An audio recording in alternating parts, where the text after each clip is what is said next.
दिग्विजय जी हैं। जब दिग्विजय जी और बाकी लोगों ने कहा कि इस यात्रा को गाड़ी में करना चाहिए, तो मैंने कहा अगर आप यात्रा को गाड़ी में करवाना चाहते हैं तो मैं आपका आदमी नहीं हूं। फिर आपको किसी और से करवानी पड़ेगी। अगर यात्रा पैदल करनी है तो फिर मैं यात्रा करने के लिए तैयार हूं।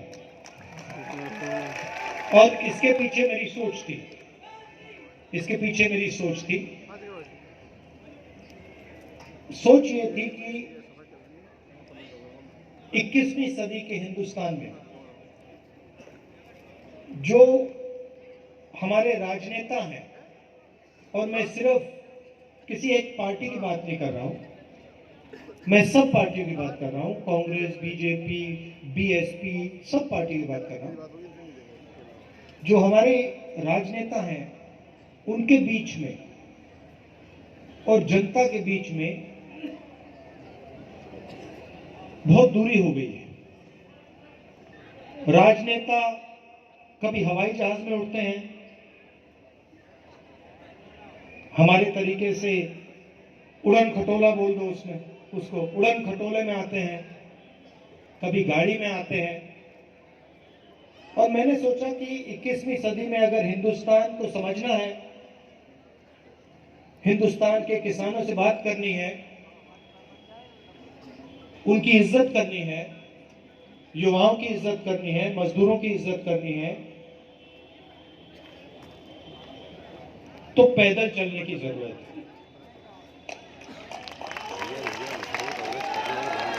जैसे जैसे हिंदुस्तान की आम जनता सड़कों पे चलती है, वैसे ही हमें करना चाहिए।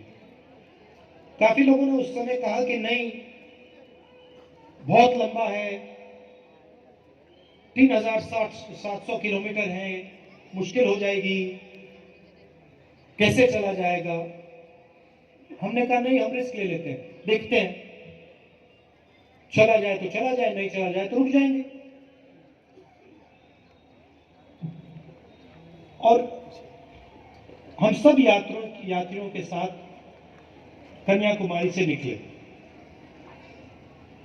और आमतौर से क्या होता है, अगर लंबा सफर होता है तो शुरुआत में थकान नहीं होती, और जैसे आगे बढ़ते जाते हैं थकान बढ़ती जाती है। आप लोगों ने सफर किए होंगे, आपको ये मालूम है। मगर इस सफर में बड़ी अजीब बात हुई। जो शुरुआत में थकान थी वो कम होती गई, कम होती गई, कम होती गई, कम होती गई। और ऐसा समय आया, मैं दिवाली के लिए घर गया। वहां पे मैं अपने घर में पलंग पे लेटा हुआ था, और सुबह उठा और मैंने सोचा कि भाई मैं तो वापस अपने कंटेनर में जाना चाहता हूं। यहां मुझे ठीक नहीं लग रहा। और आप यात्रियों से पूछेंगे तो 8 दिन में हमारी एक ब्रेक होती है। आप उनसे पूछिए, उस दिन कहते भैया आज मजा नहीं आ रहा, हमें चलना है। और अगर आप देखें तो वहां पे जहां हमारा कॉम्पाउंड होता है वहां पे आगे पीछे चलते रहते हैं।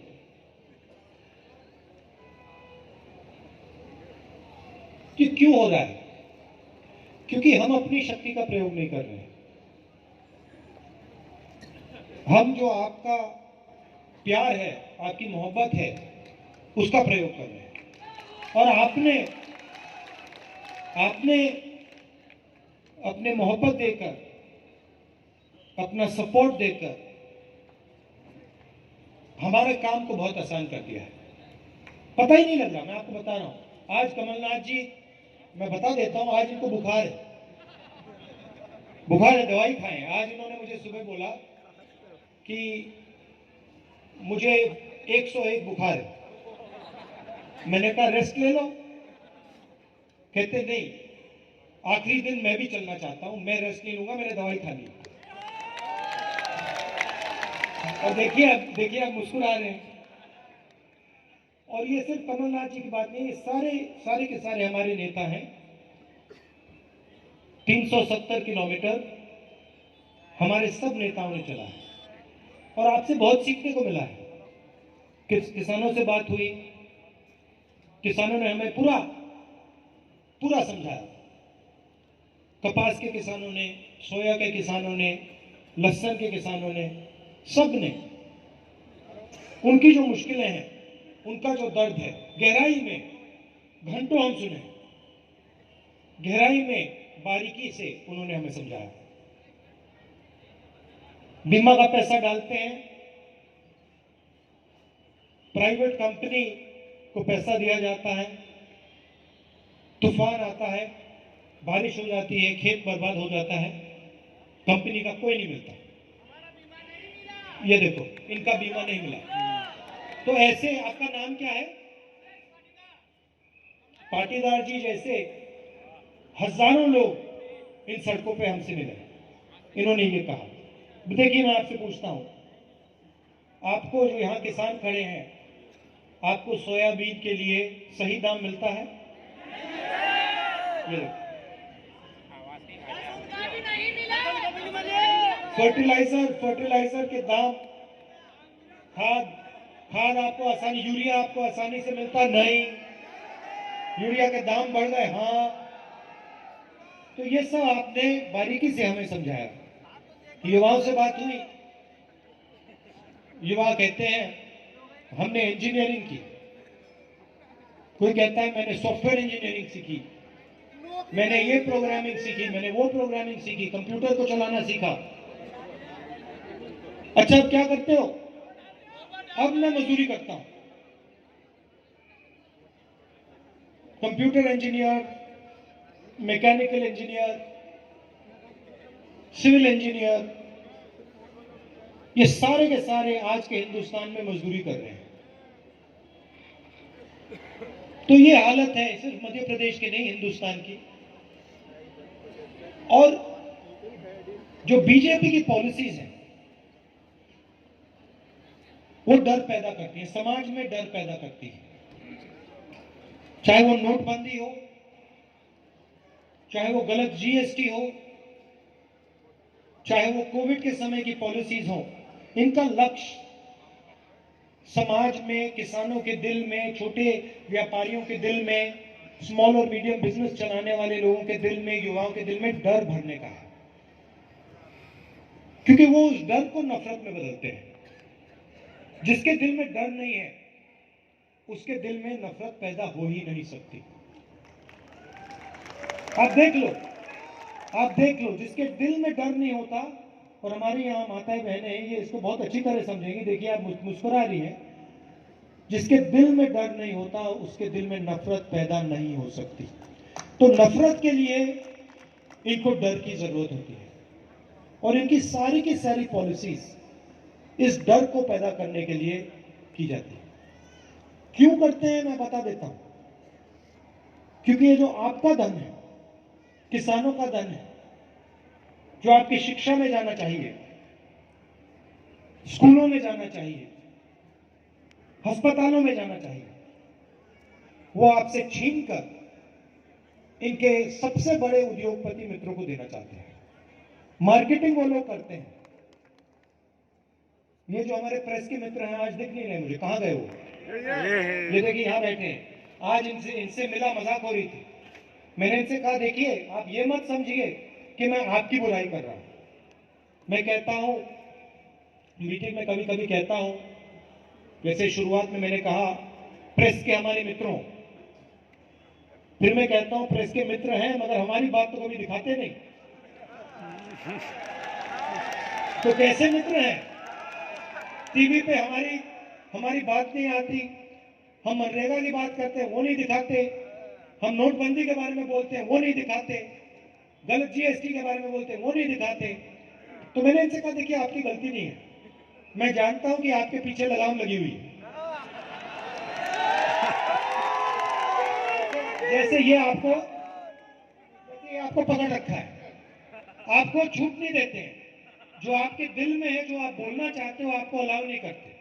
तो मैं आपकी बुराई नहीं कर रहा हूं, मैं जिन लोगों ने आपके पीछे लगाम लगा रखी है उन पर सवाल उठा रहा हूं। तो हम पार्लियामेंट में बात उठाने की कोशिश करते हैं, माइक ऑफ कर देते हैं। माइक ऐसे ऑफ कर देते हैं, बोलते जाओ जितना बोलना है, कुछ नहीं। देखो मैं दिखाता हूं पार्लियामेंट में क्या होता है, मैं आपको दिखाता हूं।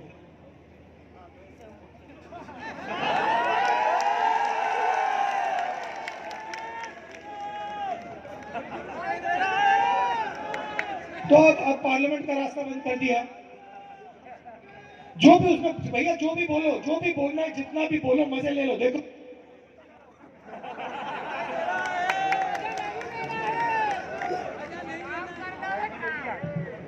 आवाज ही नहीं आती, तो मीडिया का रास्ता बंद, पार्लियामेंट में, विधानसभा में माइक बंद। तो हमने कहा चलो सड़क को तो बंद नहीं कर सकते, तो इसलिए हम 3700 किलोमीटर सड़क पे चले आपको बताने कि ये जो नफरत फैलाई जा रही है इससे देश को नुकसान हो रहा है। ये जो लोगों को डराया जा रहा है, किसानों को, मजदूरों को, छोटे व्यापारियों को डराया जा रहा है, इससे देश का नुकसान हो रहा है। जो महंगाई बढ़ रही है इससे देश का नुकसान हो रहा है, जो बेरोजगारी बढ़ रही है इससे देश का नुकसान हो रहा है। और जब हमने ये बात उठाई, आपने ये बात बहुत अच्छी तरह समझी और आप इस यात्रा में सबके सब शामिल हुए, तो मैं आपका दिल से धन्यवाद करना चाहता हूं। अब हम यहां से मध्य प्रदेश से निकल रहे हैं, राजस्थान जा रहे हैं। आपने पूरा प्यार दिया, मदद की हमारी, ये मैं जिंदगी भर नहीं भूलूंगा। कांग्रेस वाले कोई नहीं भूलेंगे। और आखिरी में मैं आप तो हमारे जो पुलिस वाले हैं जिन्होंने इस यात्रा की मदद की, आप हमारे साथ चले, आपको भी कष्ट हुआ, आपको भी धक्के लगे, आपका भी मैं दिल से धन्यवाद करना चाहता हूं। सबका बहुत बहुत धन्यवाद। नमस्कार, जय हिंद।